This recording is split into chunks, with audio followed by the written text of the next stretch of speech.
आप सभी को जय मसीह की। द बाइबल पोर्शन में आपका स्वागत है। हमारा आज का वचन है नीति वचन 8वां अध्याय। क्या बुद्धि नहीं पुकारती है?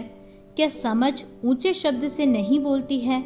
वह तो ऊंचे स्थानों पर मार्ग की एक और तिरमुहानियों में खड़ी होती है, फाटकों के पास नगर के पैठाव में और द्वारों ही में वह ऊंचे स्वर से कहती है, हे मनुष्यों, मैं तुमको पुकारती हूँ और मेरी बात सब आदमियों के लिए है। हे भोलो, चतुराई सीखो, और हे मूर्खों, अपने मन में समझ लो। सुनो, क्योंकि मैं उत्तम बातें कहूँगी और जब मुंह खोलूँगी तब उससे सीधी बातें निकलेंगी। क्योंकि मुझसे सच्चाई की बातों का वर्णन होगा, दुष्टता की बातों से मुझको घृणा आती है। मेरे मुंह की सब बातें धर्म की होती है, उनमें से कोई टेढ़ी या उलटफेर की बात नहीं निकलती है। समझ वाले के लिए वे सब सहज और ज्ञान प्राप्त करने वालों के लिए अति सीधी है। चांदी नहीं, मेरी शिक्षा ही को लो और उत्तम कुंदन से बढ़कर ज्ञान को ग्रहण करो, क्योंकि बुद्धि मूंगे से भी अच्छी है और सारी मनभावनी वस्तुओं में कोई भी उसके तुल्य नहीं है। मैं जो बुद्धि हूँ, चतुराई में वास करती हूँ और ज्ञान और विवेक को प्राप्त करती हूँ। यहोवा का भय मानना बुराई से बैर रखना है। घमंड, अहंकार और बुरी चाल से और उलटफेर की बात से भी मैं बैर रखती हूँ। उत्तम युक्ति और खरी बुद्धि मेरी ही है। मैं तो समझ हूँ और पराक्रम भी मेरा है। मेरे ही द्वारा राजा राज्य करते हैं और अधिकारी धर्म से विचार करते हैं। मेरे ही द्वारा राजा, हाकिम और रईस और पृथ्वी के सब न्यायी शासन करते हैं। जो मुझसे प्रेम रखते हैं उनसे मैं भी प्रेम रखती हूँ, और जो मुझको यत्न से तड़के उठकर खोजते हैं वे मुझे पाते हैं। धन और प्रतिष्ठा मेरे पास है, वरन ठहरने वाला धन और धर्म भी है।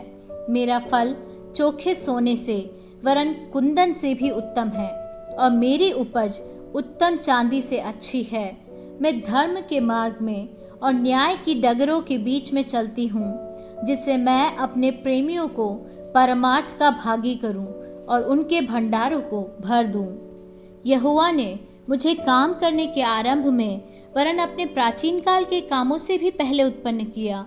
मैं सदा से वरन आदि ही से, पृथ्वी की सृष्टि से पहले ही से ठहराई गई हूँ। जब न तो गहरा सागर था और न जल के सोते थे, तब ही से मैं उत्पन्न हुई।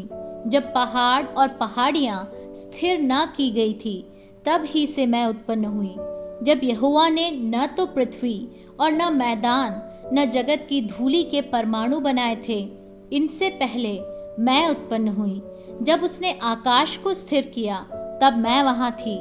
जब उसने गहरे सागर के ऊपर आकाश मंडल ठहराया, जब उसने आकाश मंडल को ऊपर से स्थिर किया और गहरे सागर के सोते फूटने लगे, जब उसने समुद्र की सीमा ठहराई कि जल उसकी आज्ञा का उल्लंघन न कर सके, और जब वह पृथ्वी की नींव की डोरी लगाता था, तब मैं कारीगर सी उसके पास थी, और प्रतिदिन मैं उसकी प्रसन्नता थी और हर समय उसके सामने आनंदित रहती थी। मैं उसकी बसाई हुई पृथ्वी से प्रसन्न थी, और मेरा सुख मनुष्यों की संगति से होता था। इसलिए अब हे मेरे पुत्रों, मेरी सुनो। क्या ही धन्य हैं वे जो मेरे मार्ग को पकड़े रहते हैं। शिक्षा को सुनो और बुद्धिमान हो जाओ, उसके विषय में अनसुनी न करो। क्या ही धन्य है वह मनुष्य जो मेरी सुनता, वरन मेरी डेवढ़ी पर प्रतिदिन खड़ा रहता और मेरे द्वारों के खंभों के पास दृष्टि लगाए रहता है। क्योंकि जो मुझे पाता है वह जीवन को पाता है, और यहोवा उससे प्रसन्न होता है। परंतु जो मेरा अपराध करता है वह अपने ही पर उपद्रव करता है। जितने मुझसे बैर रखते वे मृत्यु से प्रीति रखते हैं।